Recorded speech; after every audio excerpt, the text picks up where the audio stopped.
pancing, dan ini adalah stadia jarum. Stadia jarum.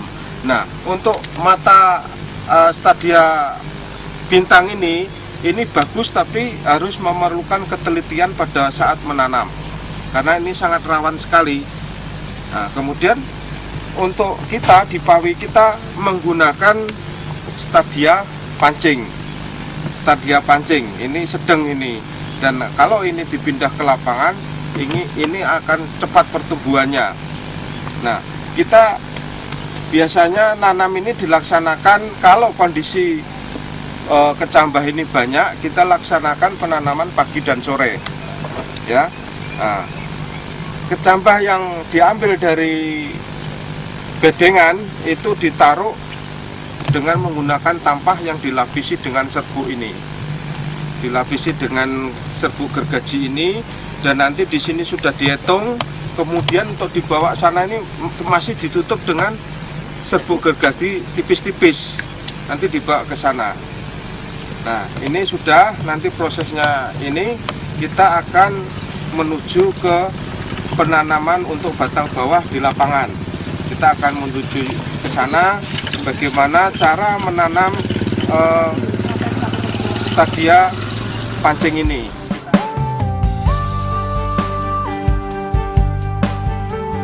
Ini kita akan bagaimana cara mengambil kecambah di dederan ini, karena kalau kita tidak hati-hati ini akan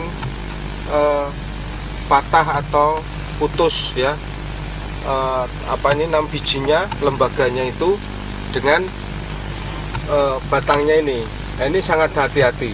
Nah, tolong Bu, ini dipraktekkan bagaimana cara ngambilnya. Nah itu cara ngambilnya itu harus hati-hati. Nah, kalau enggak, yang ini akan putus nanti. Ini putus akar tunggangnya maupun kelatak yang nempel itu untuk persediaan makanan itu. Nah ini contohnya begitu.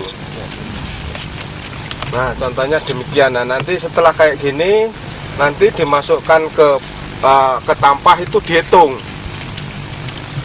berapa jumlahnya. Ini akan dihitung ke sana sehingga kita di lapangan nanti sudah tahu persis berapa jumlahnya yang ditanam. Nah, meskipun ini nanti tetap dilakukan sensus, ya.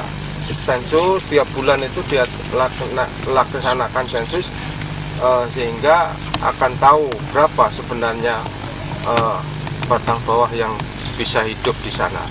Ini contohnya ini. Nah, tadi sudah contohnya cara pengambilannya, cara mengambil di dederan. Nah, kita bawa ke lapangan.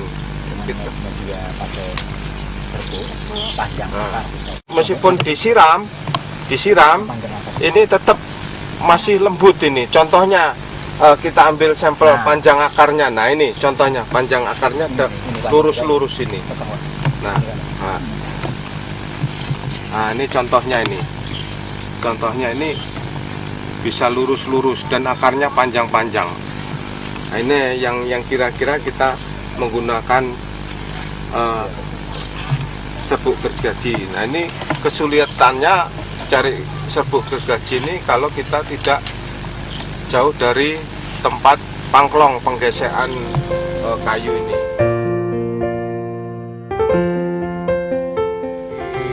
Lahan penanaman. Kalau tadi kita sudah di bedengan untuk mengambil kecambah untuk kita tanam di lapangan. Nah, sebelum penanaman, areal ini kita persiapkan dulu. Berapa yang akan bibit yang akan ditanam, ini harus disesuaikan dengan berapa hektar yang akan kita tanam. Nah, di sini ada perlakuan ajir tanam. Sebelum kita melakukan penanaman, kita harus melakukan pengajiran dahulu. Nah, ini ada bambu-bambu yang kita tancapkan, ini adalah ajir tanam. Nah, sehingga nantinya diharapkan tanaman itu akan lurus, ya. Jadi akan lurus. Nah, di sini kita buat petakan-petakan. Buat petakan-petakan, di mana satu petak ini 20 meter. 20 meter. dalam 1 hektar ada 20 petak tanam. Nah, penanaman ini dengan jarak tanam 40 kali 40 kali 60. Maksudnya ini 40 kali 40, ini 40, ini 40. Nah, dikasih jarak 60 untuk nantinya tempat orang okulasi, jalan okulasi. Jadi jarak tanam di penanaman Pekencambahan 40 kali 40 kali 60. Adapun cara penanaman tadi sudah dibawa, kecambah dibawa dengan tempayan atau tampah dengan dikasih serbuk gergaji sebagai alas. Nah, kecambah dibawa ke tempat penanaman. Tempat penanaman caranya dia memakai blak tanam. Jadi pakai blak tanam, ini tanam. Lubang tanam disesuaikan dengan panjang akar, lebih kurang 10 sampai 15 cm. Nah, cara penanamannya ini berlaku mundur. Jadi perlakuannya mundur. Jadi nggak maju, jadi mundur. Oke, ada yang lupa. Sebelum penanaman ini ada perlakuan lagi sebetulnya, adalah meratakan tanah.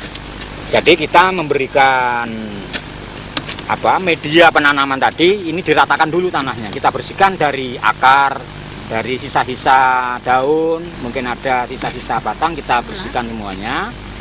Nah, ini sehingga lahan itu diharapkan datar. Penyakit.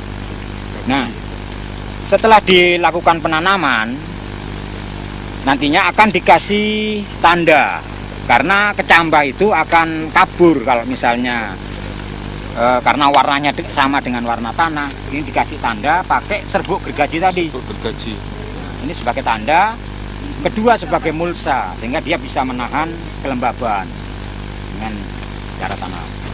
Nah, penanaman dilakukan pagi hari dan dihentikan pada jam 10. Kalau sudah pada terik, penanaman dihentikan. Setelah tanam dilakukan penyiraman. Penyiraman pun juga demikian, dilakukan pagi dan sore.